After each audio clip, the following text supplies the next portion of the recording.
आज हम जन्मदाता पिता के बारे में कुछ कहना चाहेंगे।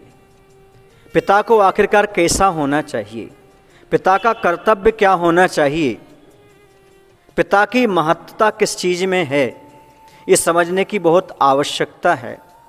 आज धन कमाने के चक्कर में पिता ये भूल जाता है कि हमारे पुत्र को मात्र धन नहीं देना है, उसके जीवन को धन्य बनाना है। वो पिता सराहनीय नहीं होते जो मात्र पुत्र को धन देते हैं, बल्कि वो सराहनीय होते हैं जो अपने बेटे का जीवन धन्य कर देते हैं। तो पिता भी तीन प्रकार के होते हैं कार्य की दृष्टि से।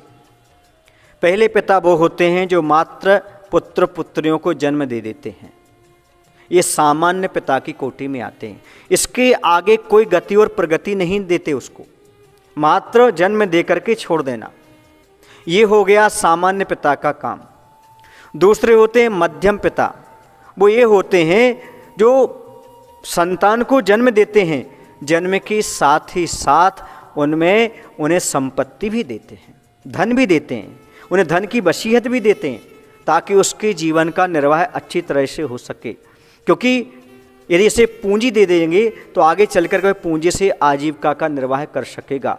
ये मध्यम प्रकार के होते हैं जो जन्म देने के बाद भी उन्हें कुछ संपत्ति आदि सौंपते हैं। लेकिन तीसरे उत्कृष्ट पिता होते हैं जो जन्म भी देते हैं, संपत्ति भी देते हैं, साथ में धार्मिक संस्कार भी दिया करते हैं। आज आवश्यकता है तीसरे पिता की, अर्थात तीसरे प्रकार का जो पिता है, उत्कृष्ट है, उसकी आवश्यकता है। क्योंकि बंधुओं, आप बच्चों को जन्म देकर छोड़ दोगे तो अपने जीवन में कुछ संस्कारों की खरपतवार के साथ भविष्य को बिगाड़ लेंगे। और यदि आप धन दोगे, धन देने मात्र से वह लोभी बन जाएगा और धन के माध्यम से वह पाप की ओर भी बढ़ जाएगा। लेकिन धन के साथ यदि तुम संस्कार दोगे तो निश्चित रूप से धन कम भी दोगे तो वो ज़्यादा कमा लेगा, कमाने के साथ साथ वो आपकी इज्जत भी कमाएगा और धर्म के क्षेत्र में भी लगाएगा।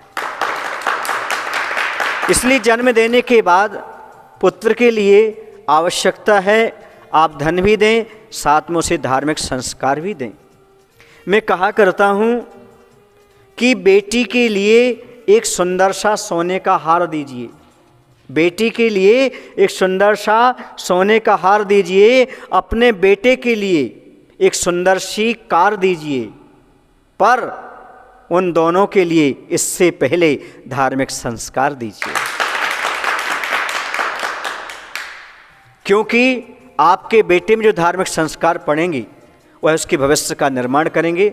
और यदि आपका पुत्र सुपुत्र है तो कहते पुत्र सुपुत्र का धन संचय, वह स्वयं कमा लेगा, और पुत्र कुपुत्र तो का धन संचय वह विषयों में गमा देगा।